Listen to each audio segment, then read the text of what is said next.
Hello.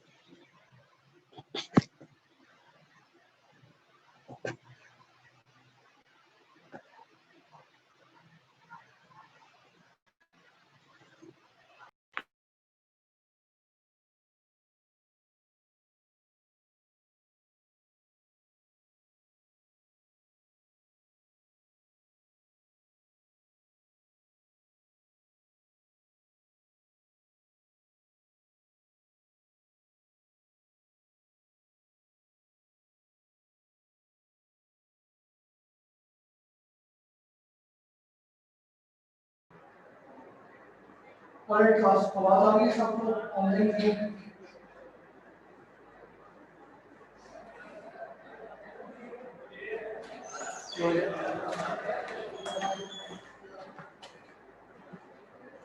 में message कर दिया।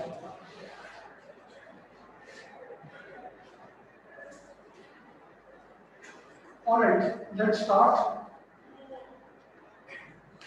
ठीक है, आज हमने बेसिकली क्या देखना है, अभी तक हमने क्या किया। शुरू के लेक्चर में हमने मोटिवेशन पे फोकस किया था कि कोर्स पढ़ने का मकसद क्या है, ठीक है, आगे क्या फ्यूचर नजर आ रहा है और कितना पोटेंशियल है इसकी। ठीक है, उसके बाद हमने नंबर सिस्टम की बात की थी कि हमने ये कहा था कि स्कूल में जो हम मैथ करते थे वो सारी डेसिमल या बेस 10 थी। ठीक है, कंप्यूटर जो है वो बाइनरी की टर्म में बात करते हैं, यानी लो वोल्टेज 0 कंसिडर होता है, हाई वोल्टेज 1 कंसिडर होता है। ठीक है, और जो भी आपकी मैथमेटिकल ऑपरेशन है वो बेसिकली स्लो और हाई वोल्टेज पे ही होता है। और क्योंकि सिर्फ 0 एंड 1 की टर्म में कंप्यूटर बात करता है तो हमें फिर नंबर सिस्टम्स का कॉन्सेप्ट पता होना लाजमी है कि decimal to binary, binary to decimal conversion क्या होती है। और दूसरा हमने फायदा देखा था कि बाइनरी जो है वो स्ट्रिंग बहुत लंबा हो जाता है, तो in some cases as a programmer आप उसको रिप्रेजेंट कर देते हैं यूजिंग हेक्साडेसिमल नंबर। तो इसलिए डिफरेंट नंबर सिस्टम जो है एज ए प्रोग्रामर आपको आने चाहिए। ठीक है, तो ये हम पिछली क्लासेस तक कर चुके हैं। आज हमने बेसिकली शुरू करना है कि आपका जो भी डेटा होता है कंप्यूटर में वो कैसे रिप्रेजेंट होता है। यानी हमने नंबर सिस्टम की तो बात कर ली है, पर एक्चुअल जब हम फाइलों की बात करें तो फाइल कैसे रिप्रेजेंट होती है इन एनी गिवन कंप्यूटर। ठीक है, तो इस चीज पे हमने फोकस करना है। आज हम सिर्फ टेक्स्ट डेटा पर बात करेंगे। डिफरेंट टाइप ऑफ डेटा होता है जो कि हम अगली क्लास में और एक पर देखेंगे, पर आज हमारा फोकस सिर्फ डेटा टेक्स्ट पे होगा। और डेटा कंप्रेशन का मकसद क्या होता है, इसका फायदा क्या होता है, कंप्रेशन टेक्निक्स क्या है वो भी हम अगली क्लास में। तो पहली चीज है कि कंप्यूटर मल्टीमीडिया डिवाइसेस है। ठीक है,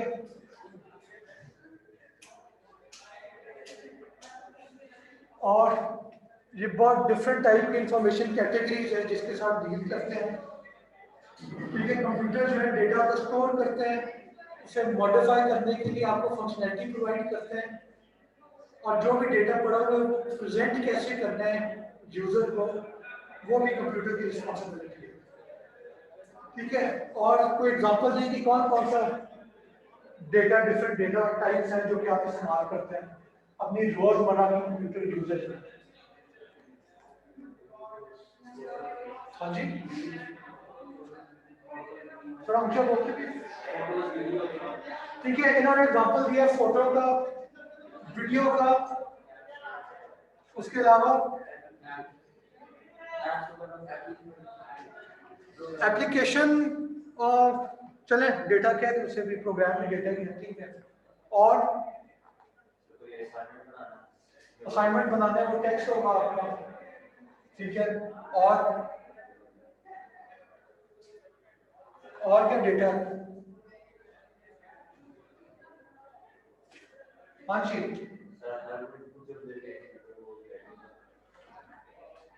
ठीक है, फिर इनपुट है वो भी डेटा में आ जाएगा। ठीक है, सही है, कुछ एग्जांपल आए हैं।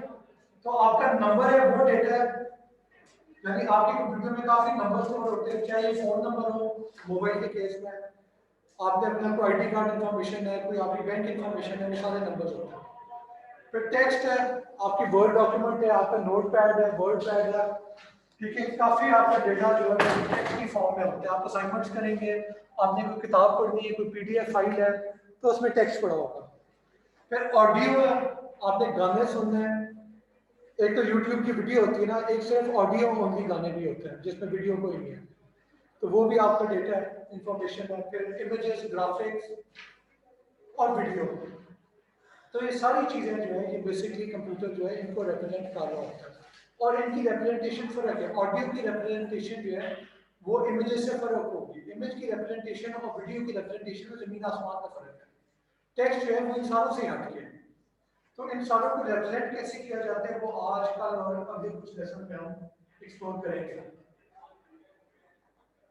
ठीक है। पर एक चीज क्लियर है कि आपने जो भी इंफॉर्मेशन है आपकी, चाहे ऑडियो है, चाहे वीडियो है, ग्राफिक्स है, टेक्स्ट है, नंबर्स है, आपका कंप्यूटर जो है उसमें जो चीज स्टोर हो रही होती है वो सिर्फ 1 एंड 0 है, ठीक है। आपका जितना मर्जी टेक्स्ट है, आपकी रैम में क्या पड़ा होता है 1 एंड 0, आपकी हार्ड डिस्क में क्या पड़ा होता है 1 एंड 0, ठीक है। और जो भी मैनिपुलेशन होती है वो उन 1 एंड 0 की है। जो डिस्प्ले करना है वो 1 एंड 0 कन्वर्ट होते हैं इनटू सम डिस्प्ले फॉर्मेट या इनटू सम ऑडियो फॉर्मेट, वो कन्वर्ट होते हैं ताकि इंसान को यानी ह्यूमन रीडेबल फॉर्म में वो आपको नजर आ सके या सुनाई दे सके, ठीक है। ये पॉइंट क्लियर है। तो यानी स्क्रीन के ऊपर जो मैंने ए लिखा हुआ है, या आपको ए नजर आ रहा है, बैकग्राउंड में क्या पड़ा होगा 0100 0001। अब ये कहां से चीज आई है, ठीक है, वो हम अभी देखेंगे। पर आपको ये पता होना चाहिए कि कोर जो है उस पर ए बी सी नहीं पड़ा होता, उनकी सम बाइनरी रिप्रेजेंटेशन पड़ी होती है, ठीक है। चलो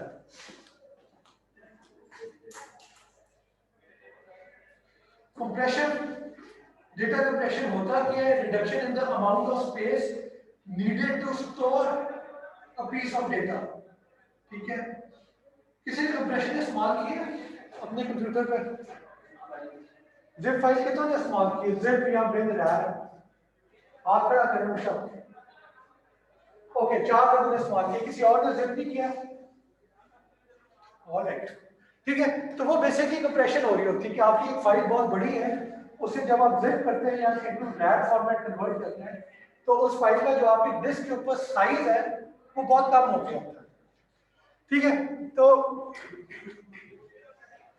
कंप्रेशन रेशियो क्या होता है, the size of compressed data divided by the size of the original data. यानी अगर 10 मेगाबाइट की फाइल थी और कंप्रेस होने के बाद इसका साइज 1 मेगाबाइट रह गया, तो कंप्रेशन रेशियो जो है 1:10 का होता है। और आइडियली आप चाहते हैं कि कंप्रेशन रेशियो बहुत बड़ा 1:100 हो जाए, वो बहुत ही अच्छा है। एग्जांपल दे रहा हूं, ठीक है, क्योंकि जितनी ज्यादा कंप्रेशन होगी उतनी कम आपकी स्टोरेज इस्तेमाल होगी, ठीक है। और इस पॉइंट पे हम दोबारा आते हैं, जो डेटा कंप्रेशन टेक्निक होती है it can be lossless and it can be lossy. Lossless में क्या होता है कि अगर आपने अपने किसी फाइल को, किसी डेटा को कंप्रेस किया, ठीक है, अब जब उसे इस्तेमाल करने से पहले आप उसे अनकंप्रेस करेंगे तो जो ओरिजिनल डेटा था एग्जैक्ट वही डेटा आपके पास दोबारा आ जाएगा, ठीक है। ये लॉसलेस होता है कि कोई भी इंफॉर्मेशन लॉस नहीं हुई। लॉसी में क्या होता है कि अगर आपने किसी डेटा को कंप्रेस किया, अब जब आप उसे अनकंप्रेस करेंगे तो जो ओरिजिनल डेटा था उसमें से कुछ इंफॉर्मेशन हमेशा हमेशा के लिए गुम गई होगी, ठीक है, वो कभी रिट्रीव नहीं हो सकती। अब तो इस तरह की जो कंप्रेशन है उसे लॉसी कहा जाता है, ठीक है। तो एग्जांपल दें कि लॉसलेस कंप्रेशन जो है वो आपके ख्याल में कब चाहिए होती है, कोई एग्जांपल दें, कोई एप्लीकेशन बताएं ऐसा कोई डेटा जिसमें आप लॉस बर्दाश्त नहीं कर सकते, बताएं। कौन बोल, हाँ जी, ठीक है, तो उसमें लॉस की बर्दाश्त नहीं कर सकते आप, वो लॉसलेस होना चाहिए, ठीक है। ठीक है, तो इन्होंने एग्जांपल दिए बुक्स का कि अगर आपकी कोई टेक्स्ट डॉक्यूमेंट है, लेट्स सपोज आपने मुझे असाइनमेंट सबमिट की है कंप्रेस करके और मैं अनकंप्रेस करता हूं तो आपके जवाब उसमें से गायब हो चुके हैं, जब जवाब जो है वो इंफॉर्मेशन लॉस्ट हुई है तो जवाब गलत हो गया फॉर सम रीजन, तो ऑब्वियसली फिर ये चीज तो आप बर्दाश्त नहीं कर सकते ना कि आपने मुझे डेटा दिया है, आपने जो चीज दी थी उसमें आपको फुल नंबर मिलने थे, मैंने उसे जब अनकम्प्रेस करके चेक करने की कोशिश की है तो उसमें सारी इंफॉर्मेशन लॉस्ट है, तो फिर आपका 100% से 0% पे आ गया। ठीक है, तो ये एक एग्जांपल है। और कोई एग्जांपल दें? सर सीवी वगैरह हो गया, अगर मुझको करते हैं तो डाटा सीवी वगैरह प्लीज सीवी वगैरह सीवी, ठीक है, सीवी वर्ड डॉक्यूमेंट आ गया। और कोई एग्जांपल? अगर हमारे पास आप सीख डेटा है बहुत पर्सनल, हाँ जी, पर्सनल डेटा बड़ा है, इसमें एमबी कार्ड है, ठीक है, और वो सडनली इंसर्ट करने के बाद फॉर्मेट वो ऐसे अच्छा वो तो आप बिल्कुल लॉस में चले गए और कंप्रेशन करके भी, ठीक है, पर्सनल डेटा की बात कर रहे हैं, इनका आईडी कार्ड नंबर है, उसे आपने कंप्रेस किया है और फिर जब अनकंप्रेस करके जब वापस आईडी कार्ड नंबर निकालने की कोशिश की है तो आईडी कार्ड ही बदल गया वो नंबर, तो वहां पे भी लॉस की इजाजत नहीं है। बैंक में आपने पैसे डिपॉजिट किए हैं, ठीक है, वो कंप्रेस करके आपने फाइल डिपॉजिट स्लिप भेजी है, दूसरे एंड पे पहुंची तो आपने 1 करोड़ डिपॉजिट करना था, उसकी जगह 100 रुपये डिपॉजिट हो गया, ठीक है, तो ऑब्वियसली उस तरह की जो इंफॉर्मेशन है वो आपका लॉस बर्दाश्त नहीं कर सकते, ठीक है। तो इन शॉर्ट हर वो डेटा जो कि कोई क्रूशल है कि जिसमें कोई चेंज नहीं होनी चाहिए, ठीक है, कि चेंज हुई तो आपका मसला पड़ सकता है, वो उसमें आप लॉस बर्दाश्त नहीं कर सकते, तो वहां पे फिर आप लॉस लेस कंप्रेशन इस्तेमाल करते हैं एज अपोज टू लॉसलेस, ठीक है। दूसरी होती है लॉसी कंप्रेशन जिसमें लॉस बर्दाश्त हो जाती है, ठीक है, इसका कोई एग्जांपल दें? हाँ जी, कौन से? नहीं, आई मीन उसमें अगर जरूरी डेटा पड़ा हुआ है तो आप लॉसिंग नहीं चाहेंगे, ठीक है। और कोई एग्जांपल? हाँ जी, कोई एग्जांपल यार, कौन सा ऐसा डेटा है जो कि थोड़ा बहुत अदल-बदल हो जाए तो आपको मसला नहीं होगा? हाँ बताइए कौन सा डेटा है?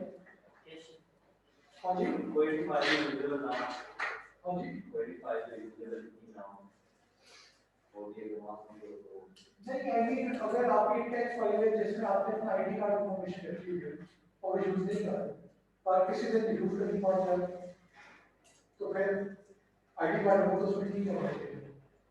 कोई और एग्जांपल? सर तो फिर ऐसे तो कुछ नहीं होगा, जो जो लिखना सब कुछ हमारे दिमाग में काम तो आएगा ही, तो हम कैसे? यस, हर चीज कोई ना कोई तो काम आएगी, तो अगर हर चीज काम आनी है तो फिर लॉस कैसे आप बर्दाश्त कर सकते हैं? आप ऐसे कितने लोग वीडियो देखते हैं यूट्यूब पर? यानी इधर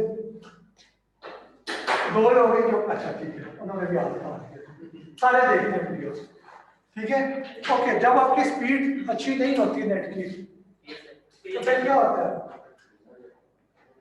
गालियां दे दी आपने, पर उसके अलावा सोल्यूशन क्या है? सोल्यूशन क्या है? आपने सोल्यूशन नहीं होता सब्स्टिट्यूशन ये कैसे करेंगे? और यार 4 भाई मास्क पहने आप सारे। हाँ जी, पोस्ट कर लेते हैं थोड़ी देर, और पोस्ट कर लेते हैं थोड़ी देर, क्लियर कैसे करेंगे? वो फिर ठीक होगी। आप जो कह रहे हैं पॉज करके इंतजार कर लें, ठीक है, लेट्स सपोज आपको टाइम नहीं है, 10 मिनट है, उसके बाद आपने जो यूनिवर्सिटी जाना है, 10 मिनट आप बफर नहीं कर सकते, आपका टाइम नहीं है, फिर क्या करेंगे? बंद कर देते हैं? नहीं, फिल्म देखनी है आपने और नशा चढ़ा हो गया। हाँ जी, हाँ कौन कह रहे हैं? कौन बोल रहे हैं? आप बोल रहे हैं, क्या कह रहे हैं? सर जैसे आप 180 पे देख रहे हैं, हाँ, क्वालिटी कम कर देंगे 360 पे हैं, ठीक है, ये बात क्लियर है। अगर आपकी वीडियो जो है आपके पास इतनी बैंडविड्थ नहीं है कि वीडियो एंजॉय कर सके, अच्छी स्ट्रीम आ सके, तो आप क्या करते हैं, आप उसकी क्वालिटी लो कर देते हैं, इतनी लो ना करें ना कि मजा ना आए, ठीक है ना।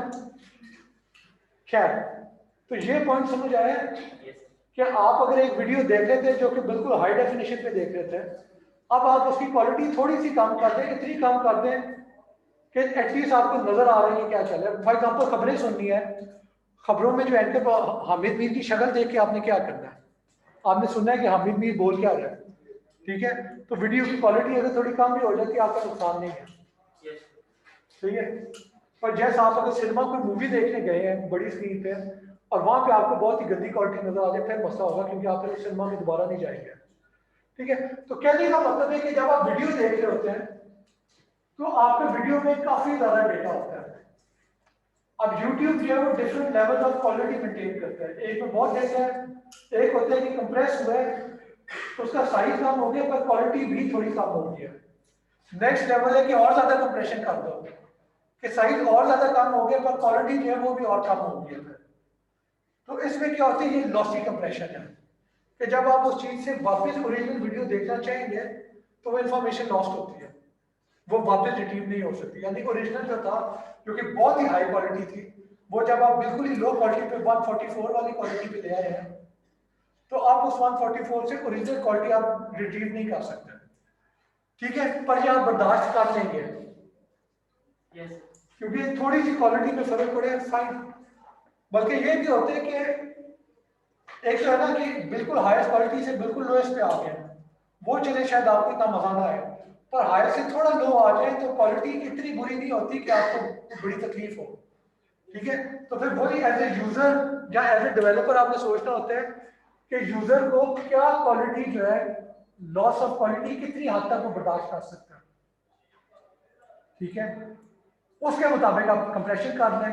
यानी अगर मैंने कोई खबरें सुननी है तो उसमें अगर वीडियो की क्वालिटी इतनी अच्छी नहीं है पर आवाज आ रही है तो ठीक है, पर अगर मैं कोई मूवी देख रहा हूँ, कोई 3D मूवी देख रहा हूँ तो वहां पे मैं चाहूंगा कि यार मैंने इंजॉय करना है, दिन के एंड पे मैं मूवी देखने बैठा हूँ तो क्वालिटी आंखों को तो अच्छी लग रही हो ना, कोई रंग अच्छे हो, कुछ शक्लें साफ नजर आ रही हो, तो वो फिर आपने डिसाइड करना होता है कि कितनी हद तक आप जा सकते हैं, कितनी हद तक लॉस बर्दाश्त कर सकते हैं। और लाइक आई सेड, जो आपका पर्सनल डेटा है, क्रेडिट कार्ड इन्फॉर्मेशन है, ID कार्ड इन्फॉर्मेशन है, आपने कोई बैंक इन्फॉर्मेशन है, कोई डॉक्यूमेंट सबमिट किया है, वहां पे फिर आप चाहते हैं कि जो चीज है वही हो एग्जैक्ट, उसमें कोई रद्द बदल आप बर्दाश्त नहीं कर सकते, वहां पे लॉस की आपको इजाजत नहीं होती। ठीक है, तो ये आपने देखना होता है कि क्या चीज आपको चाहिए, क्या आप बर्दाश्त कर सकते हो, उसके मुताबिक आप अपने सिस्टम को फिर डिजाइन करते हैं। ठीक है, why do we need to compress data? हाँ जी, कंप्रेशन की वजह क्या है? कंप्रेशन हमने कर लिया है क्या, हमने ये भी बात कर ली कि कहाँ पे अलाउड है, कहाँ पे अलाउड नहीं है। अब अगला सवाल है कि कंप्रेशन कार्य क्यों रहे हैं, मकसद क्या है? ओके, पहली चीज तो है ताकि साइज कम हो जाए फाइल का। आपने हार्ड डिस्क पे कोई चीज स्टोर की हुई है, ठीक है, यानी अगर आपकी मूवी का साइज बहुत ही बड़ा है और आप अपनी हार्ड डिस्क पे स्टोर करते हैं तो कितनी मूवीज आ जाएंगी, 10 आ जाएंगी, 20 आ जाएंगी। आप चाहते हैं कि 100 मूवीज आपके हार्ड डिस्क पे पड़ी हो, यानी जब मर्जी आप उठ के जो मर्जी मूवी देखना चाहते हो आपकी हार्ड डिस्क पे अवेलेबल हो। तो वहां पे फिर आप कंप्रेशन करते हैं, इतनी करते हैं कि आपकी मशीन पे चीजें फिट आ जाए। और एक बात याद रखें, कंप्रेशन जब इजाद हुई थी या जब एल्गोरिथम डेवलप हुए थे तब हमारे पास इतनी स्टोरेज नहीं होती थी। यानी आजकल तो आप लोगों के लिए कॉमन है कि 1 टेराबाइट की हार्ड डिस्क हो जाए, 500 गीगाबाइट की हार्ड डिस्क हो जाए, वो कितनी बड़ी बात नहीं है आजकल। तो आज से 20 साल पहले जाए तो 1 गीगाबाइट के जब हार्ड डिस्क होती थी तो लोग बड़ा इंप्रेस होते थे कि इसके पास 1 GB की हार्ड डिस्क है। आजकल तो 1 GB की आपकी रैम उससे 3 गुना ज्यादा होती है। ठीक है, ये पॉइंट क्लियर हुआ है। तो ये अहमियत है। आजकल अगर आपको लगे कि कंप्रेशन का क्या फायदा है तो याद रखिए कि कंप्रेशन उस जमाने में बनी थी जब स्टोरेज होती नहीं थी आपके पास और महंगी होती थी जितनी भी होती थी। तो एक तो स्टोरेज की बात होगी। और कंप्रेशन क्यों करते हैं? हाँ जी, एक तो आपने स्टोरेज बचानी है, उसके अलावा क्या मकसद है और क्या फायदा है?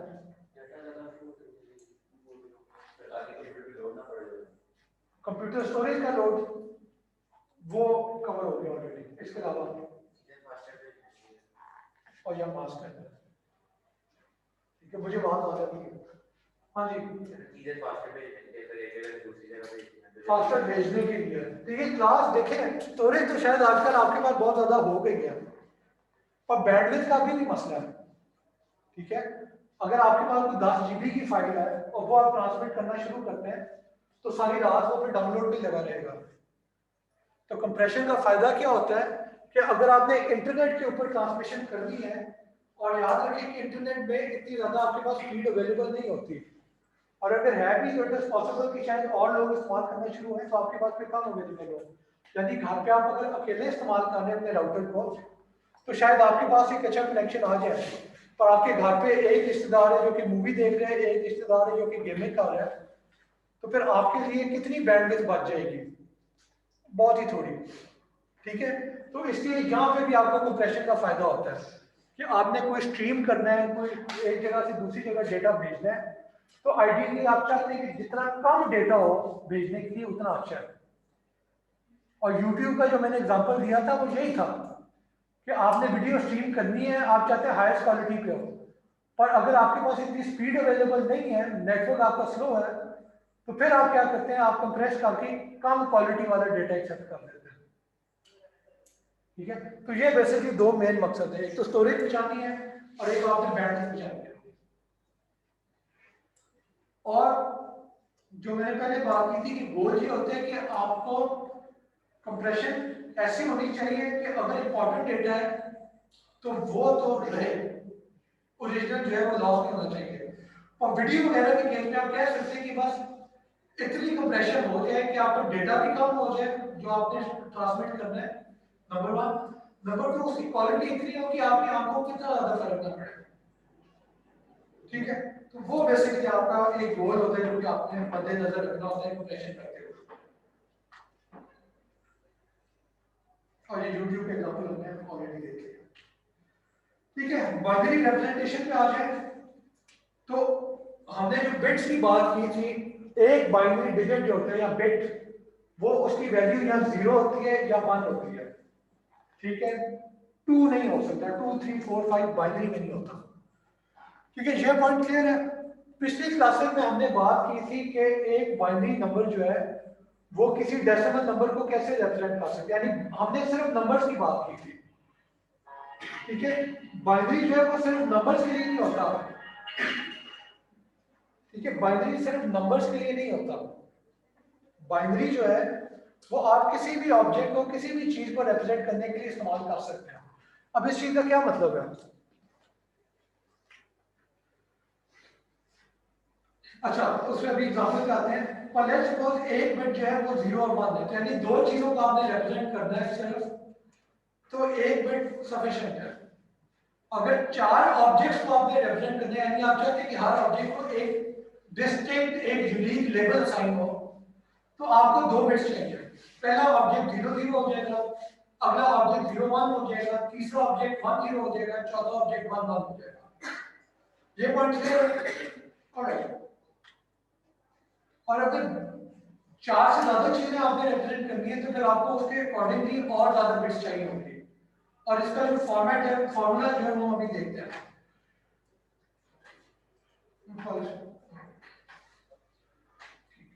हाँ जी यार, आपका जो सवाल है वो चैट विंडो में लिखना है।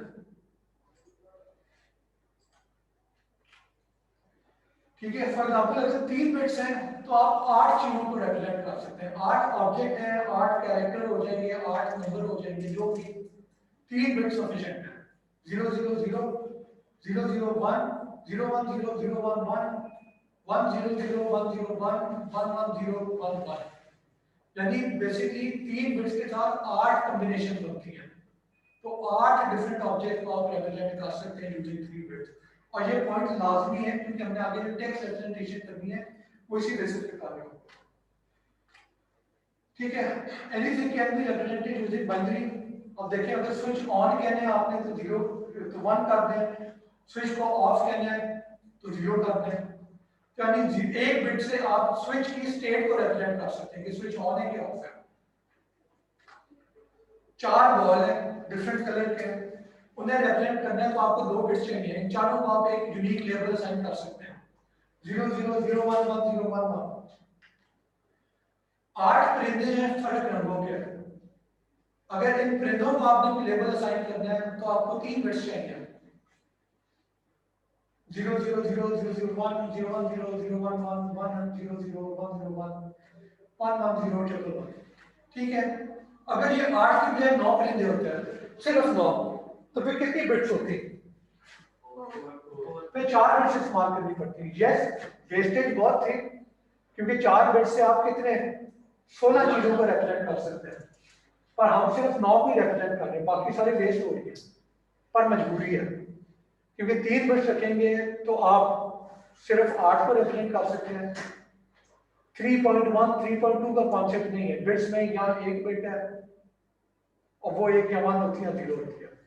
अगर आपने बढ़ाना है तो 3 से 4 पे जा सकते हैं, 4 बिट्स पे। आप 3 से 3.5 बिट्स पे नहीं जा सकते। तो ठीक है, 4 बिट्स से ज़ाया हो रही है पर मजबूरी है। और ये कॉल कहाँ पर है? ABCD को आपने रिप्रेजेंट करना है, सिर्फ 4 कैरेक्टर है तो 2 बिट्स सफिशिएंट है। ठीक है, और ये एक लेंथी टेबल है जिसमें आपको शो कर रहा है कि एक बिट में सिर्फ 2 वैल्यूज अलाउड है, 0 और 1। 2 बिट से 4 वैल्यूज या 4 लेबल, यूनिक लेबल अलाउड है, 0 0 0 1 1 0 1 1। 3 बिट से तो 8 हो जाएगा, 4 बिट से तो 16 हो जाएगा, 5 बिट से तो 32 यूनिक लेबल्स पॉसिबल है। ठीक है, अब अगला सवाल ये है कि how many things can n bits represent. मैं आपको कहता हूं आपके पास n बिट्स हैं तो आप कितनी चीजों को यूनिक लेबल असाइन कर सकते हैं यूजिंग ओनली n बिट्स। लिखें, कागज पे लिखें, अभी ना जवाब है।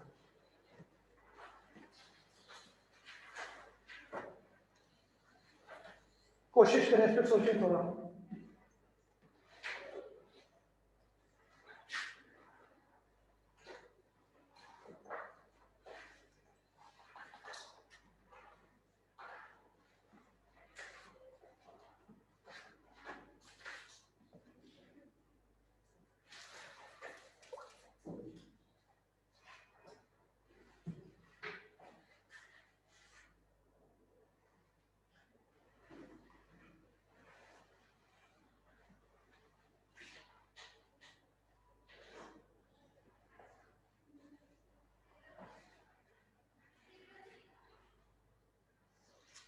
हाँ जी, क्या जवाब है वॉलंटियर्स?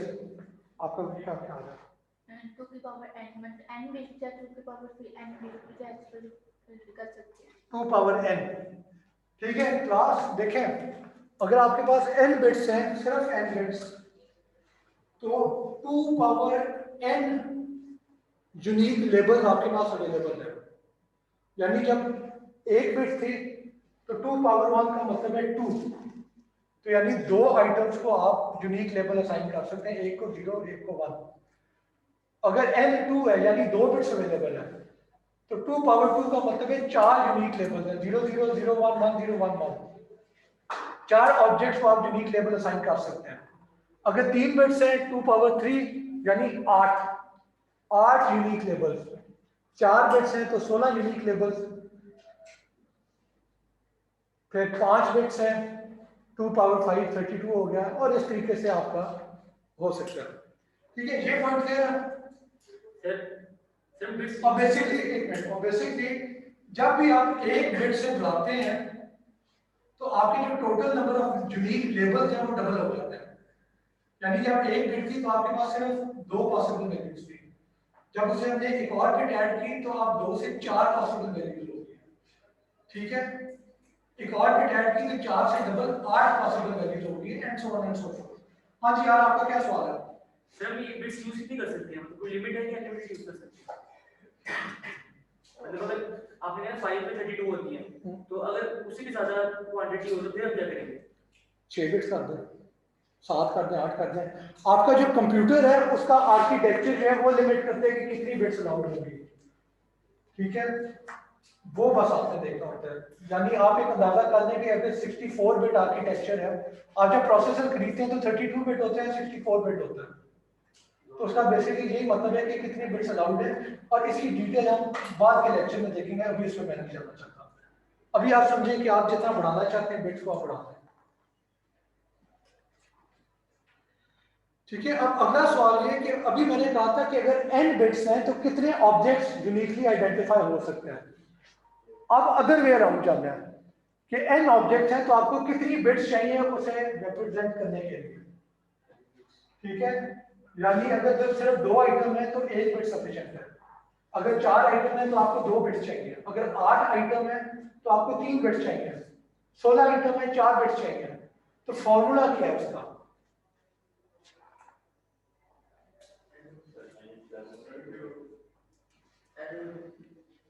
हाँ जी, n/2 नहीं होगा, 2 प्लस एन भी नहीं होगा। एग्जाम्पल को करके देखिए 2 प्लस एन से क्या बनता है।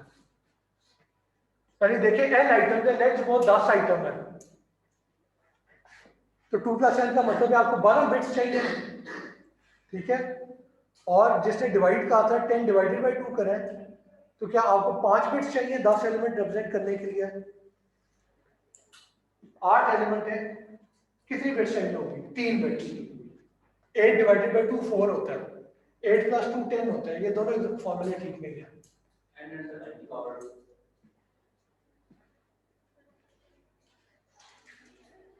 हाँ जी, कोई और आइडिया? कोई स्कूल में आपने मैथ किया हो? अंडर रूट नहीं होगा, और आप करीब पहुंच रहे हैं। एन पावर वो तो हमने पिछले एग्जाम्पल में कर दिया। सर एन की पावर 1 सॉरी 2 की power 1 log of n base 2, ठीक है। लॉग किया हुआ लोगों ने। लॉग का क्या मतलब होता है?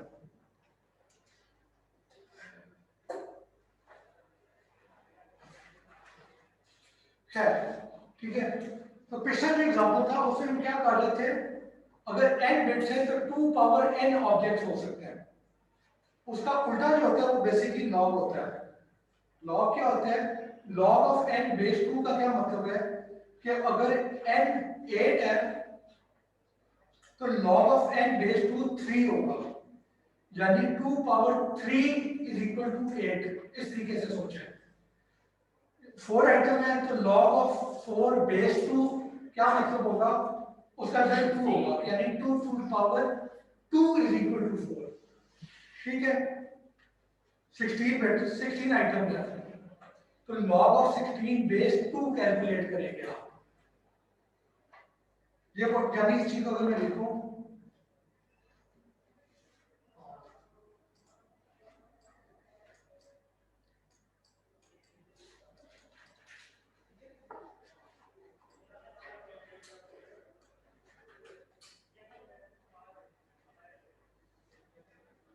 यानी 2 power x equal to let's suppose 16 item है, ठीक है। आपने 16 आइटम को रिप्रेजेंट करने के कितनी बिट्स चाहिए? आपको 2 पावर x बिट्स चाहिए।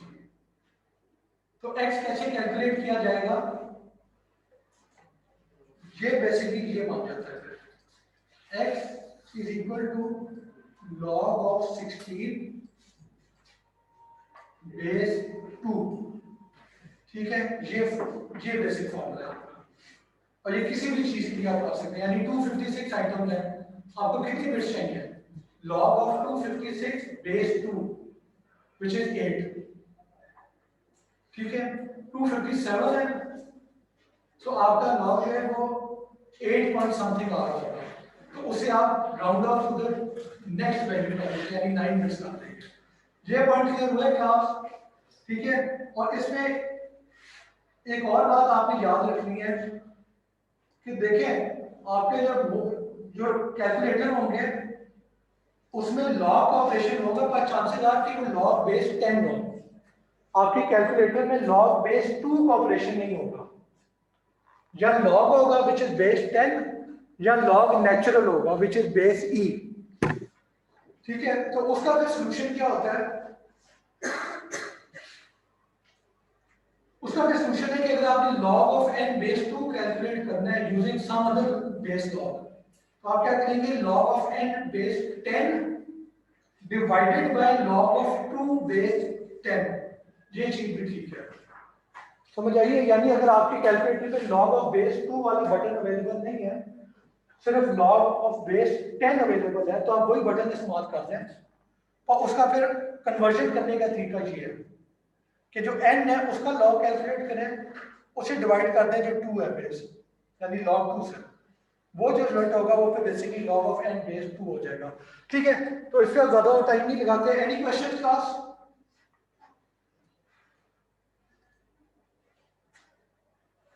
ओके यार, लॉग का कॉन्सेप्ट क्या है बेसिकली? ये एक सवाल है, इनको मैं जवाब देता हूँ, ठीक है। 2 power x is equal to n है, लेट्स सपोज, ठीक है। अब x की और n की कुछ भी वैल्यू हो सकती है। लेट्स सपोज आपको n की वैल्यू पता है और आपने x की वैल्यू कैलकुलेट कर दी है। एक्चुअली नहीं, दूसरी तरफ देखते हैं। अगर मैं आपको कहता हूं कि x इज इक्वल टू 3, तो फिर n की वैल्यू क्या होगी? 2 power 3 which is 2 into 2 into 2 which is 8। तो यहां से आपको पता लग जाएगा कि n इज इक्वल टू 8। सही है, ये एक डायरेक्शन है। दूसरी तरफ देखें, अगर आपको पता है कि n जो है वो 8 है और आपने कैलकुलेट करना है कि x की वैल्यू क्या है, तो वो आप कैसे कैलकुलेट करेंगे? उसके लिए कौन सा मैथमेटिकल ऑपरेशन होता है? तो उसके लिए लॉग ऑपरेशन होता है। यानी x कैलकुलेट करना है तो आप क्या करेंगे, x is equal to log of n की वैल्यू क्या थी? 8 थी। लॉग ऑफ 8 करना है और बेस 2 कर देंगे। अब ये जब आप कैलकुलेट करेंगे वैल्यू अपने कैलकुलेटर पे, तो आपको रिजल्ट जो है वो 3 मिल जाएगा। log of 8 base 2 is equal to 3, यहाँ से आपको पता लग जाएगा x equal to 3। और आखिरी बात मैंने ये की थी कि अगर आपके कंप्यूटर के ऊपर या आपके लैब आपके कैलकुलेटर के ऊपर अगर बेस 2 वाला लॉग ऑपरेशन अवेलेबल नहीं है, सिर्फ लॉग बेस 10 का ऑपरेशन अवेलेबल है, तो आप क्या कर सकते हैं, आप log of 8 बेस 10 यानी 10 वाला बटन दबाओ है वो इस्तेमाल करें, डिवाइड करें इस रिजल्ट को log of 2 बेस 10 से, यानी फिर 10 के बटन 2 के ऊपर log 10 वाला बटन दबाना है।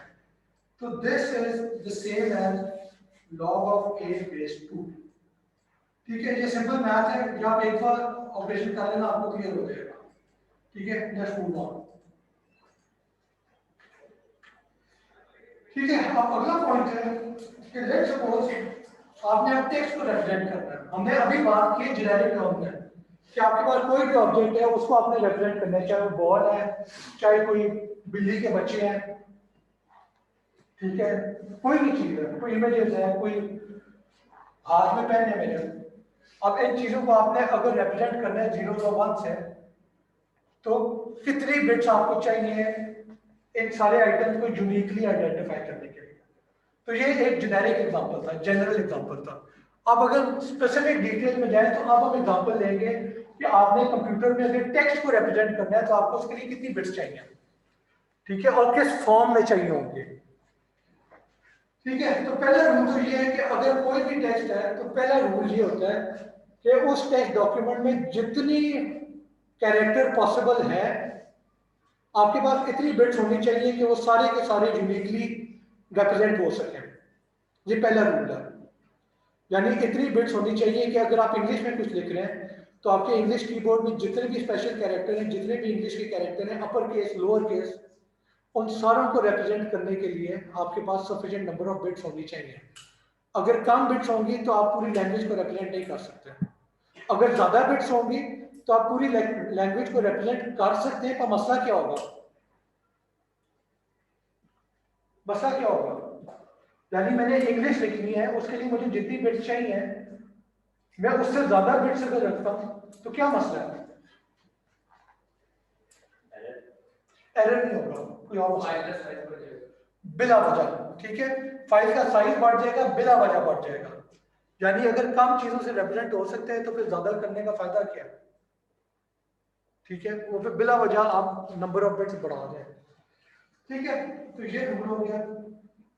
फिर there are finite number of characters, और सारों को आपने एक यूनिक बाइनरी स्ट्रिंग असाइन करना है।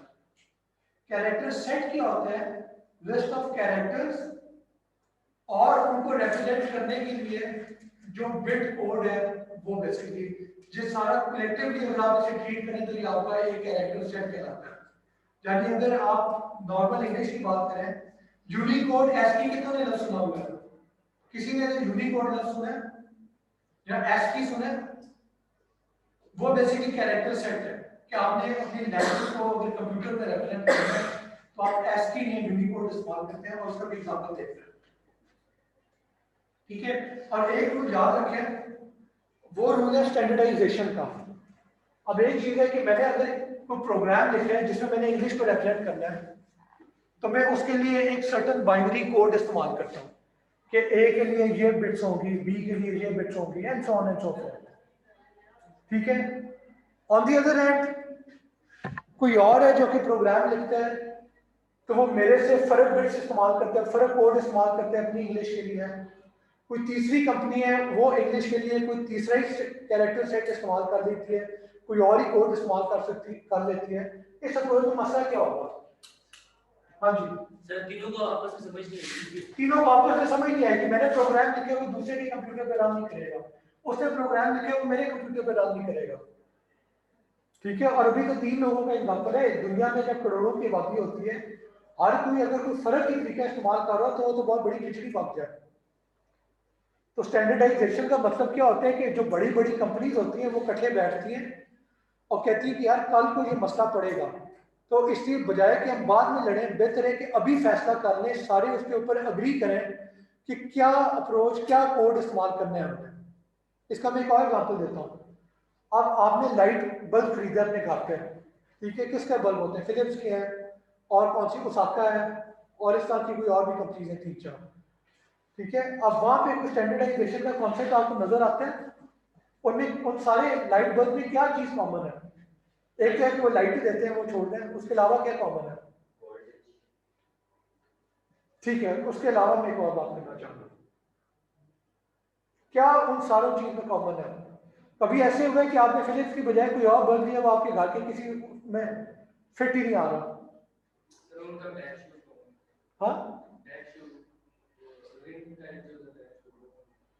ठीक है, कि वो ड्रिंक वाली चीज है कि उसके आगे वो क्या कहते हैं, वो पिन निकली होती है। ठीक है, वो भी चीज है। मैं जो बात में करना चाह रहा हूँ वो ये कि आप जब लाइट बल्ब खरीदते हैं तो उस बल्ब का एक साइज होता है। ठीक है। अगर उस साइज का आपने बल्ब खरीदा है तो वो आप किसी भी कंपनी से खरीदेंगे वो फिट आएगा आपके घर पे। तो ये स्टैंडर्डाइजेशन का रूल है कि सारी कंपनी आपस में डिसाइड कर लेती हैं कि हम ये साइजेस इस्तेमाल करेंगे और ये साइजेस में सारे इस्तेमाल कर रहे होंगे। यानी ये नहीं होगा कि मेरा अगर 10 मिलीमीटर का बल्ब तो अगली कंपनी 11 मिलीमीटर का कर दे, कोई तीसरी कंपनी 9 मिलीमीटर का कर दे। ऐसे नहीं होगा। ऐसे अगर हुआ तो फिर मसला ये होगा कि जिसने बल्ब बनाया है तो बल्ब होल्डर भी उसी कंपनी का ही खरीदो। ठीक है, वो फिर आप बंध जाते हैं उस चीज के साथ। ठीक है।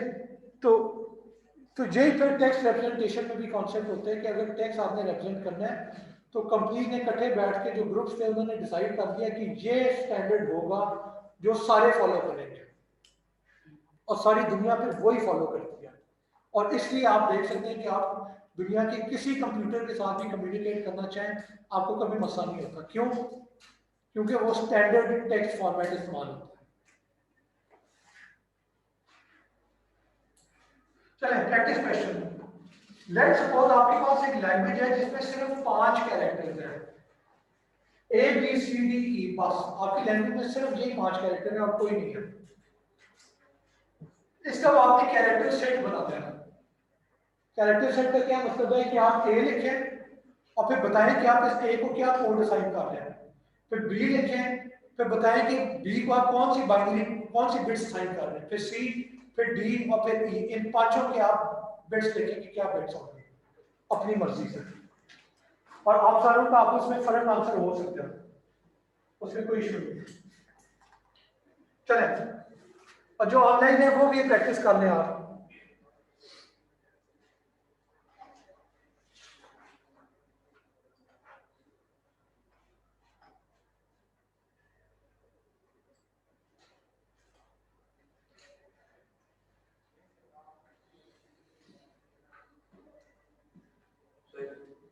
हाँ जी, हो गया।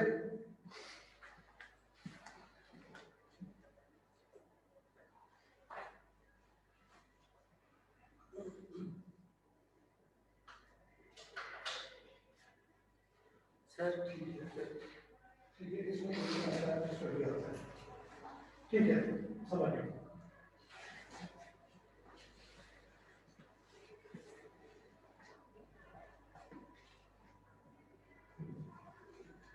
कर दीजिए।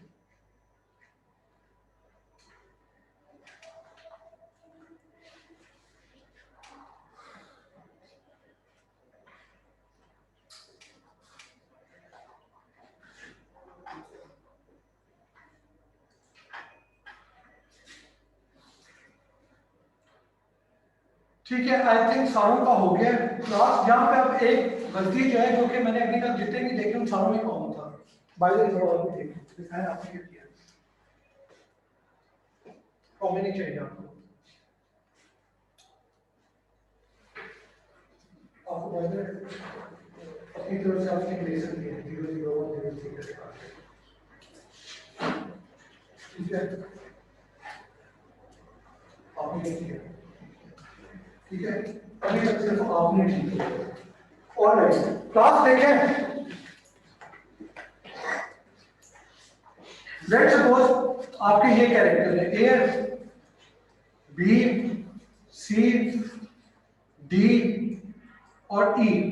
मेजॉरिटी जो मैंने आंसर देखे वो लोगों ने ये किया हुआ है, ए की जगह 0 लिखे, बी की जगह 1 लिखे, ठीक है, सी की जगह कोई बताएगा 1 0 लिखा है, डी की जगह 1 1 लिखा है और ई की जगह 1 0 0 लिखा है। ठीक है, ये मेजॉरिटी ने लिखा है। एक स्टूडेंट ने, मैंने जितने देखा था सिर्फ एक स्टूडेंट ने ये किया था, एक्चुअली दो ने ये किया, 0 0 0 0 0 1 0 1 0 0 1 1 और 1 0 0। ठीक है, सिर्फ दो स्टूडेंट्स हैं जिन्होंने ये काम किया है और बाकी क्लास जो है उन्होंने ये काम किया। अब सवाल ये है कि वो दो लोग ठीक है कि बाकी क्लास ठीक है। हाँ जी, अब वजह बताएं। हाँ जी सर वो उसमें मांगे 5 था तो 5 के बिट्स मतलब वो 8 के अंदर आते हैं, 4 जो होता है वो 2 बिट्स होते हैं, तो हम 5 वाले यूज करेंगे, 8 वाले यूज करेंगे, 3 बिट्स यूज करेंगे इसलिए। नहीं तो मकसद क्या है, देखें क्लास देखें, ABCDE जो है वो A को मैंने 0 कह दिया, B को मैंने 1 कह दिया, C के लिए और बिट चाहिए थी तो फिर 1 0 कर दिया, D के लिए फिर 1 1 कर दिया। तो इस अप्रोच में कोई मसला है? सर वो मिक्सअप हो जाएगा, पता नहीं चलेगा, A पहुंचा अगर 1 0 लिखेंगे एग्जांपल है सर, लाइक हम A और A लिखेंगे तो हम 0 लिखेंगे, साथ B लिखेंगे तो 1 लिखेंगे, उसके बाद हम C लिखते हैं तो 1 0 लिखेंगे, पता ही चलेगा कि A है, B है, C है। ठीक है, क्लास इस अप्रोच में मसला क्या है? अब लेट्स सपोज मैंने लिखे 1 0, यानी हम इसकी बात कर रहे हैं, इस अप्रोच की। लेट्स सपोज ये हमारे कोड है, A 0 है, B 1 है, C 1 0 है, D 1 1 है, E 1 0 0 है। तो अगर मैंने स्टोरेज में 1 0 लिखा हुआ है तो स्क्रीन के ऊपर क्या लिखा हुआ आएगा? स्क्रीन पे BA लिखा हुआ आएगा या स्क्रीन के ऊपर C लिखा हुआ आएगा, यानी 1 0 C है और 1 0 BA भी हो सकता है। ये पॉइंट समझ आया? ये कंफ्यूजन है यहाँ पे। जो पहली अप्रोच है उसमें ये कंफ्यूजन है कि अगर कोई 2 बिट्स आई हैं 1 0 तो वो C को भी रिप्रेजेंट कर सकती है, या 1 ऑन इट्स ओन B था और 0 ऑन इट्स ओन A था। तो अब आपके कंप्यूटर को समझ नहीं आएगी कि 1 0 अगर स्टोरेज में पड़ा हुआ है तो स्क्रीन के ऊपर A लिखना है, सॉरी C लिखना है कि स्क्रीन के ऊपर BA लिखना है। दोनों चीजें ठीक लगती हैं। तो जब भी आप कोई काम करते हैं you have to make sure कि उसमें कोई कंफ्यूजन की गुंजाइश ना हो। कंप्यूटर जो है एक डम डिवाइस है, वो खुद से फैसला नहीं करेगा कि यहाँ पे A आना चाहिए था, B आना चाहिए था कि C आना चाहिए था। उसे आपने रूल्स दे दिए, उनको फॉलो करते हुए वो काम करेगा। अगर रूल में कहीं पे भी कंफ्यूजन की गुंजाइश है तो आपके कंप्यूटर का जो काम है वो खराब हो जाएगा। ठीक है, तो इसलिए अब दूसरी वाली अप्रोच पे आते हैं। ये वाली जो अप्रोच है इसमें आप कोई कंफ्यूजन की गुंजाइश है नहीं है। अगर C लिखना है तो आप 0 1 0 लिखेंगे और अगर B A लिखना है तो आप क्या लिखेंगे 0 0 1 0 0 0।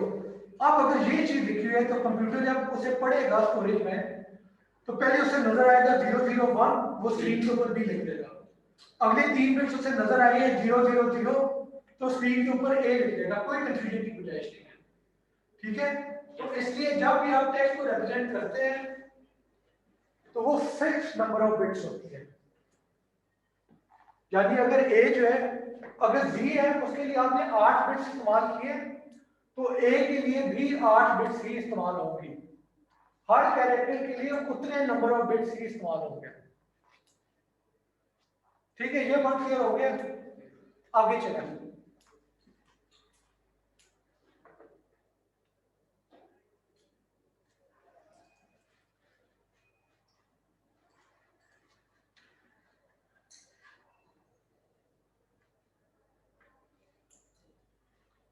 अगला सवाल है कि इस स्कीम में कितने कैरेक्टर पॉसिबल हैं। यानी जो हमने बनाई थी कि A000 है, B001 है, C010 है, D011 है और E100 है। तो total number of English character इसमें कितने अलाउड हैं? 8। ठीक है, A B C D E F G और H, सिर्फ ये अलाउड है। यानी अगला जो होगा इसके E के बाद F होगा, F101 होगा, G जो है 110 होगा, H जो है 111 होगा। ठीक है, और वो हमारे पास नंबर कहां से आया था? 2 पावर 3 से। अगर 3 बिट्स है तो 2 to the power 3 total number of items है जो कि आप यूनिकली आइडेंटिफाई कर सकते हैं। ठीक है, ओके। तो इंग्लिश आपकी लैंग्वेज के लिए 2 कैरेक्टर सेट मशहूर है। सबसे पहले जो था वो ASCII था, American standard code for information interchange. ठीक है, ASCII में ओरिजिनली क्या होता था कि हर कैरेक्टर के लिए 8 बिट्स इस्तेमाल होती थी। उनमें से 8, उन 8 बिट्स में से 7 बिट्स जो थी वो कैरेक्टर के लिए थी, और एक 8वीं बिट थी जो कि वो एरर चेकिंग के लिए होती थी। ठीक है, और वो एरर चेकिंग बिट हमेशा वो कैरेक्टर के लिए कंसिडर नहीं होती थी, वो सिर्फ इससे इस्तेमाल होती थी कि बाकी के 7 बिट जो हैं उनमें कोई एरर तो नहीं हो गया, वो चेक करने के लिए। That's it. तो फिर बताएं ASCII के अंदर टोटल नंबर ऑफ कैरेक्टर कितने पॉसिबल है? फॉर्मूला बता रहा है। हाँ जी, आप बोल रहे हैं कितने होंगे यार?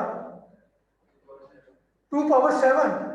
यानी वैसे 8 बिट्स हैं, पर 8वीं बिट जो है वो सिर्फ एरर चेकिंग के लिए है। तो कैरेक्टर रिप्रेजेंट करने के लिए जो यूजफुल बिट्स हैं वो सिर्फ 7 है। तो टोटल नंबर ऑफ कैरेक्टर्स कितने पॉसिबल होंगे? 2 to the power 7। ठीक है, which comes to 128 character possible थे। हाँ जी,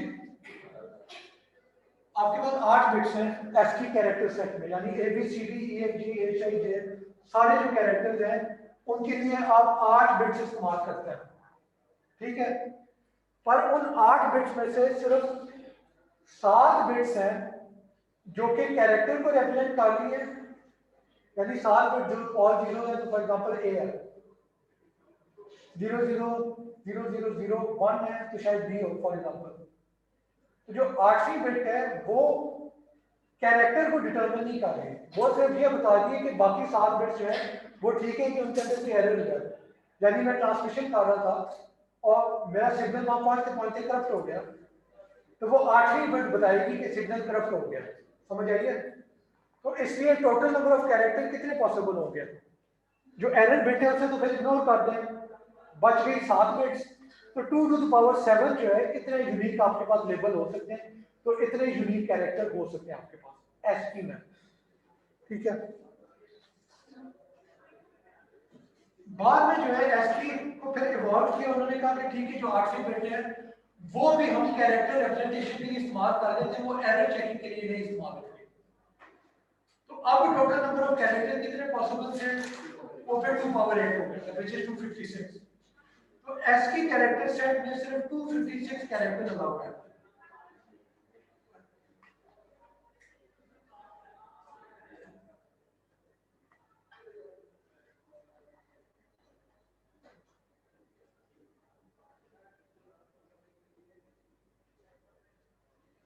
यार इसको बात करते हैं। ऑलराइट,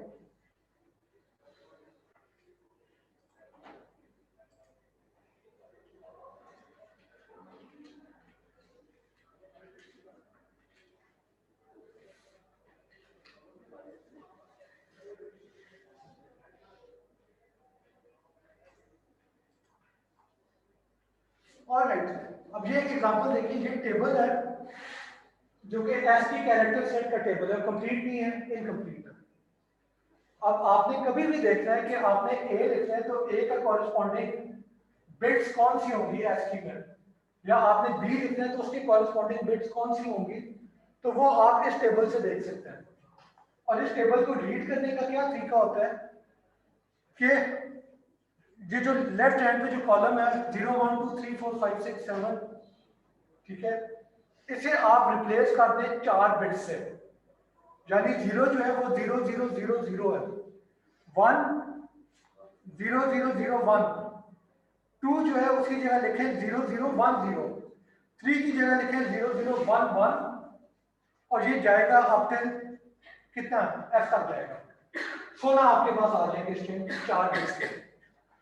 और ये आप ये चीज आप कॉलम के साथ भी करें, यानी पहला कॉलम 0 है तो उसे आप 0 0 0 0 करें, अगला कॉलम 1 है तो उसे 0 0 0 1 कहें, उससे अगला कॉलम 2 है तो 0 0 1 0 होगा, and so on and so fourth. अब आपने क्या करना है कि लेट्स सपोज आप ढूंढते हैं कि कैपिटल ए किधर है, तो कैपिटल ए जो है वो इस सेल के अंदर है, ठीक है। तो अब आप देखेंगे कि ए की पहली 4 बिट्स कौन सी होंगी, तो वो आप यहां से देखेंगे, 4 को कन्वर्ट करें क्या पड़ता है 0 1 0 0, ठीक है। ये ए का जो ASCII कोड है उसकी पहली 4 बिट्स है, और आखिरी 4 बिट्स कौन सी होंगी, तो वो आप यहां से देखेंगे 0 0 0 1, ये पॉइंट समझ आया। तो आपका कैपिटल ए जो है उसका जो कोड है वो 0 1 0 0 0 0 0 1 है, ठीक है। स्मॉल ए को अगर देखें तो याद है कि स्मॉल ए और कैपिटल ए दो फर्क कैरेक्टर है, फर्क तरीके से ट्रीट होता है।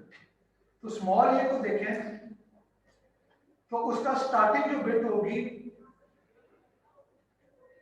वो होगी 6, 6 क्या होता है 0 1 1 0, और आखिरी 4 बिट्स वही वाली होगी 0 0 0 1। तो यहाँ पे आपको नजर आ रहा है कि आपने छोटा ए लिखना है तो उसका कॉरेस्पॉन्डिंग जो ASCII कोड है जो कि बैकग्राउंड में स्टोर हुआ होगा हार्ड डिस्क पे या मेमोरी में, वो ये 8 बिट्स होंगी 0 1 1 0 0 0 0 1, ठीक है। एक और एग्जांपल देख लें,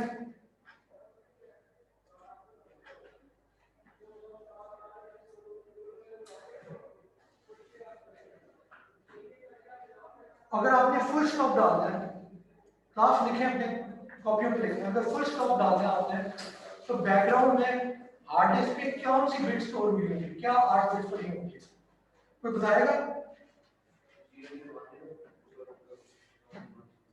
क्या कह रहे हैं 0 0, ओके, और अगली 4 बिट्स 1 1 1 0।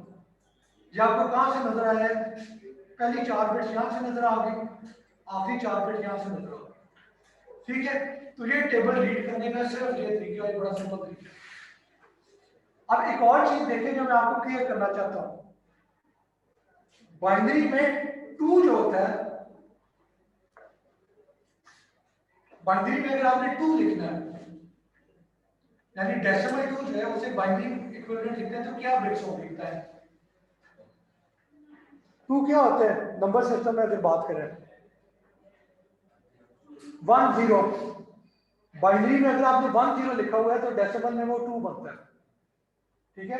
ASCII में ऐसे नहीं है, ASCII में अगर आपने 2 लिखना है यानी आपने ASCII कैरेक्टर सेट इस्तेमाल करते हुए स्क्रीन के ऊपर 2 टाइप किया है, तो बैकग्राउंड में कौन सी बिट्स काम कर रही थी, तो यहाँ तो पहली 4 बिट्स तो होंगी जो 3 का इक्विवेलेंट है 0 0 1 1, ये पहली 4 बिट्स है, और अगली 4 बिट्स आप यहां से देखेंगे तो वो है 0010। तो अगर आपने 2 लिखना है तो ये 8 बिट्स में आपका 2 बन रहा है। जबकि अगर नॉर्मल नंबर सिस्टम की आप बात करते हैं तो अगर डेसिमल 2 है तो बाइनरी में 10 होता, यहाँ पे ऐसे नहीं है। और इस एग्जांपल का मकसद ये है कि आप लोगों को क्लियर हो जाए कि जब आप टाइपिंग कर रहे होते हैं, जब आप टेक्स्ट की बात कर रहे होते हैं, तो नंबर जो है वो भी एज ए टेक्स्ट ट्रीट होता है, उसको एक अलग टेक्स्ट वाला कोड मिला होता है। यानी अगर आप ASCII इस्तेमाल कर रहे हैं तो फिर 2 का कोड ये होगा। जो डेसिमल वाला डेसिमल टू बाइनरी कन्वर्जन हमने की थी वो वाले रूल यहाँ पे लागू नहीं होते हैं। ठीक है, सर वो जो ESC है वो इतने बाइट्स लोड डालेगा इस केस को बता क्या कह रहे हैं, कौन बोल रहे हैं? हाँ जी, सर जो ESC बटन है ESC अच्छा ठीक है, हाँ वो जब हम लोग लोड इतना बाइट्स मिलेगा या उस स्पेस में यार देखें, अब ये जो टेबल है मैं आता हूँ आपकी बात। ठीक है, ASCII कैरेक्टर सेट जो है उसमें जो शुरू के 32 कैरेक्टर्स हैं, ठीक है, वो स्क्रीन के ऊपर जो है ऐसा इतने क्लियरली नजर नहीं आते। टैब स्पेस, डिफरेंट टाइप की स्पेस, न्यू लाइन वाली स्पेस, स्क्रीन पे ऐसा कुछ नजर नहीं आ रहा होता। और बैकग्राउंड में जो चीज स्टोर हो रही होती है वो इसका ASCII कोड पूरे का पूरा 8 बिट्स वाला ही स्टोर होता है। ठीक है, तो ये नल जो है इसका मतलब है कुछ भी नहीं। और SOH STX BEL जो है वो बेसिकली अगर ये कैरेक्टर आपने डालना है तो आपको स्क्रीन पे कुछ नहीं नजर आएगा, पर आपको एक बीप की आवाज आ जाएगी ऑडियो में, वो भी होता है। यानी आप प्रोग्रामिंग कर रहे हैं C++, कितनों को पता है बैकस्लैश n क्या होता है? आपने क्लास में कर दिया, न्यू लाइन। बैकस्लैश n की बजाय अगर आई थिंक बैकस्लैश a करें ना आप, तो स्क्रीन पे कुछ नहीं नजर आएगा, आपको स्पीकर के ऊपर आवाज आ जाएगी। ठीक है, यानी ऑडियो भी इसमें आ जाती है। आई थिंक ये मतलब है इसका। ठीक है, इसके अलावा ESC जो है वो एस्केप कैरेक्टर है। LF जो है लाइन फीडबैक है कि आगे आ जाओ। VT I think vertical space के लिए शायद होता है। खैर मुझे सारे याद नहीं है, पर कहने का मतलब है कि कुछ तो ऑब्वियस टेक्स्ट है जो आपको नजर आ जाएगा, कुछ चीजें नजर नहीं आ रही होगी और बैकग्राउंड में उनके एक टेक्स्ट पड़ा होगा, सॉरी बैकग्राउंड में कुछ बिट्स स्टोर हुई होंगी और वो इस टेबल के मुताबिक है। ठीक है, क्लियर है? ओके, आगे चलें। अगला सवाल है कि ASCII कैरेक्टर सेट में 8 बिट्स इस्तेमाल होती है। इसमें आपको कोई मसला नजर आता है?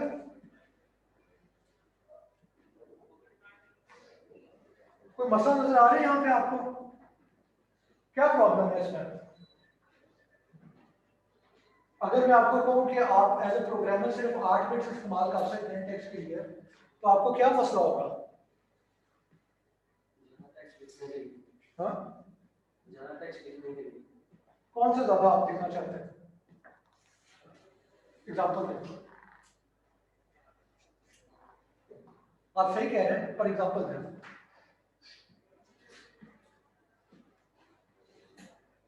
क्लास 8 बिट्स अगर आपके पास है ना, तो आपको ये कैरेक्टर्स अलाउड है इंग्लिश के अंदर, और साथ कुछ स्पेशल कैरेक्टर्स जो होते हैं और उसके साथ कुछ स्पेस वाले कैरेक्टर। अगर आपने अरबी लिखनी है, चाइनीज लिखनी है, फ्रेंच, जर्मन, टर्किश, ये ज़बानें लिखनी है, तो 8 बिट्स में कितने कैरेक्टर अलाउड है? 2 पावर 8 विच इज 256।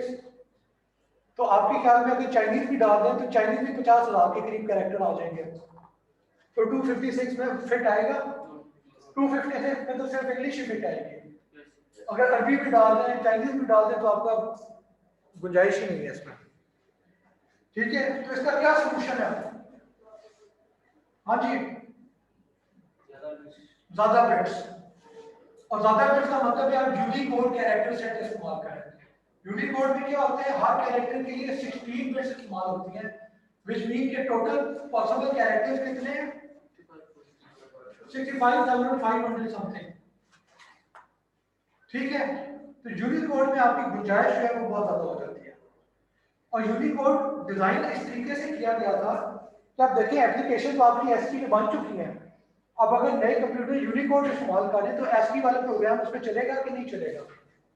तो बैकवर्ड कंपैटिबिलिटी के लिए रूल बनाया था कि आप यूनिकोड कैरेक्टर सेट इस तरीके से बनाएं कि आपकी कितनी 16 बिट्स है ना, तो शुरू के 16 बिट्स अगर ऑल जीरोज हैं तो बाकी की जो शुरू की जो 8 बिट्स हैं वो अगर ऑल जीरोज हैं तो जो रिमेनिंग 8 बिट्स होंगे यानी लीस्ट सिग्निफिकेंट 8 बिट्स वो फिर एसकी वाला कोड ही रिप्रेजेंट कर देंगे। यानी इस चीज का क्या मतलब है कि अगर आपने कैपिटल ए लिखना है तो एसकी में कैपिटल ए क्या था 01000001।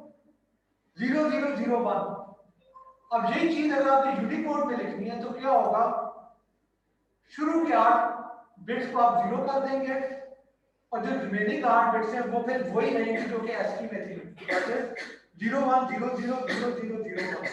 अब ये प्रोग्राम बैकवर्ड कंपैटिबल हो गया।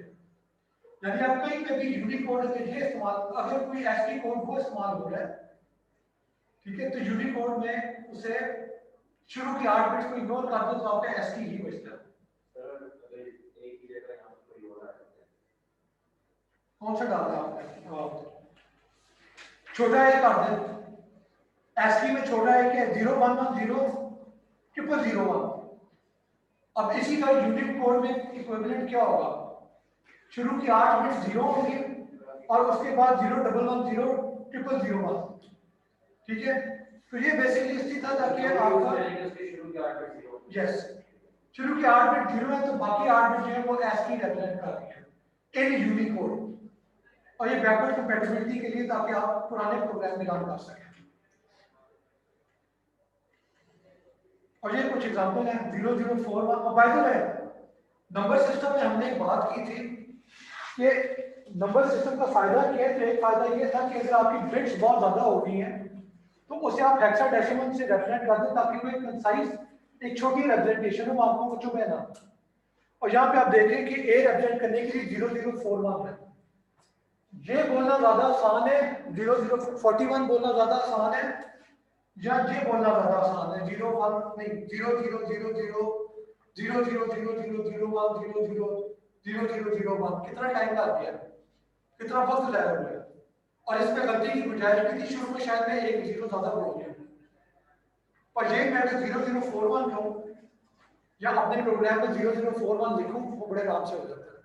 तो ये एक और यहाँ पे आप इसलिए आप देखेंगे कि जब भी आप यूनिकोड की बात करते हैं तो उसका कोड बाइनरी में नहीं होता, उसका कोड हेक्साडेसिमल में होता है, क्योंकि वो लिखना पढ़ना और मुंह से बोलना ज्यादा आसान है।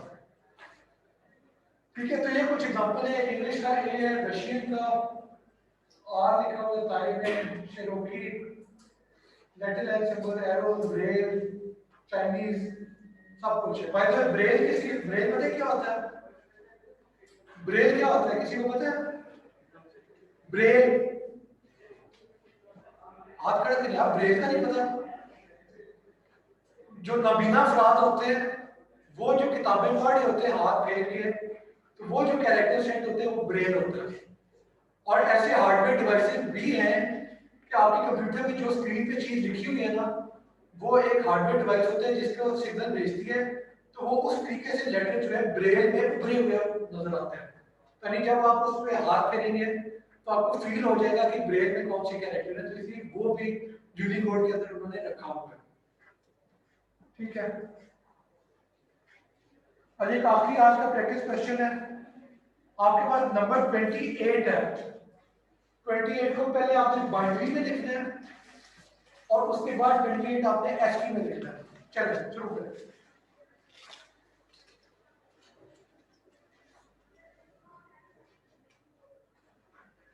जहाँ मोहम्मद उस्मान आप ये एग्जांपल देख लें, इस एग्जांपल को भी कवर करते हैं तो आपको क्लियर हो जाएगा। चलिए पहले 28 को डेसिमल में लिखें, डेसिमल नहीं सॉरी बाइनरी में।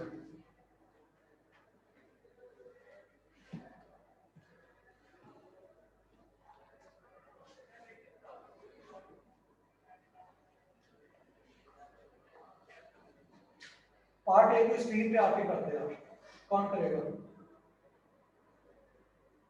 कोई कर दे यार, बेशक तो मुझे मसला नहीं है।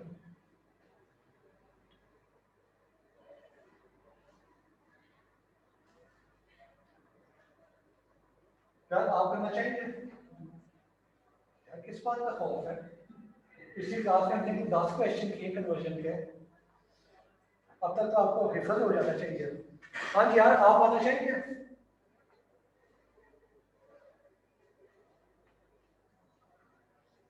यार अगली बार मैं जबरदस्ती आप लोगों को व्हाइट बोर्ड पे बुलाऊंगा, ठीक है? तो आइंदा तैयारी करके आए। ठीक है क्लास, सबसे पहले 28 का एग्जांपल देखते हैं। 28 को अगर आपने डेसिमल में कन्वर्ट करना है, हाँ जी सॉरी बाइनरी में कन्वर्ट करना है, तो आप क्या करेंगे? 28 है, 28 लिखते हैं, इसे डिवाइड करें 2 से, 2 1 are 2, 2 4 are 8, रिमाइंडर 0, फिर डिवाइड करें 2 से, 2 7 are 14, रिमाइंडर 0, फिर 2 से डिवाइड करें, 2 3 are 6, रिमाइंडर 1, फिर 2 से डिवाइड करें, 2 1 are 2, रिमाइंडर 1। तो ये 28 जो बाइनरी में है वो बेसिकली क्या बनेगा? 1 1 1 0 0। ये आपका 28 है इन बाइनरी। अगला सवाल है, आपने 28 लिखना है इन एस्की, वो क्या होगा?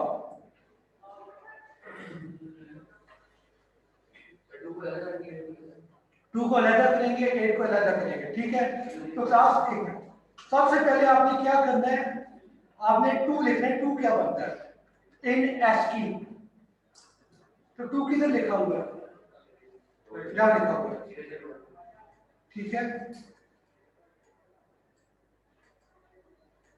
ये क्या है? 3 की कॉरेस्पॉन्डिंग पहली बिट्स क्या होती है? 0 0 1 1, और 2 के कॉरेस्पॉन्डिंग बाइनरी क्या होता है? 0 0 1 0। तो अगर 2 को आपने बाइनरी में एस्की में लिखना है, 2 को अगर एस्की में लिखना है तो आप लिखेंगे 0 0 1 1 0 0 1 0, ये 2 हो गया। अब आपने 8 को लिखना है, 8 किधर है? 8 ये है, तो 8 की शुरू की 4 बिट्स ये वाली होंगी, 0 0 1 1, और अगली 4 बिट्स क्या है? 8 का इक्विवेलेंट क्या होता है? 0 1 नहीं सॉरी 1 0 0। बेसिकली आपको नजर आ रहा है कि बाइनरी में अगर आपने 28 लिखना है तो ये, और अगर एस्की में लिखना है तो ये जो बिट्स हैं ये 2 को रिप्रेजेंट कर रही है, और ये बिट्स जो है ये 8 को रिप्रेजेंट कर रही है, ठीक है? तो बेसिकली ये आपका अगर 28 एस्की में आपने लिखना था तो फिर आपको ये सारी बिट्स चाहिए थी।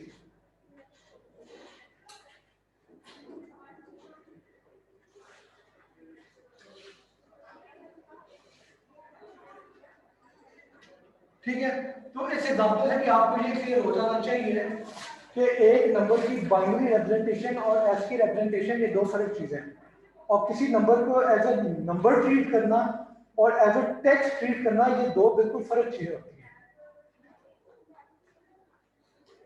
ठीक है? Alright, any questions? Any questions class? जो ऑनलाइन है उन्होंने कोई सवाल करना है?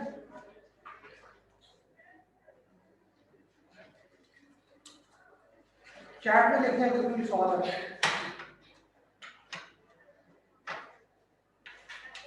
यार मोहम्मद आपको आप समझ आ गई? शेख मोहम्मद और Nafia Niaz, okay thank you. Alright class में इंशाल्लाह जल्दी को मिलते हैं, टेक केयर, हाफिज़।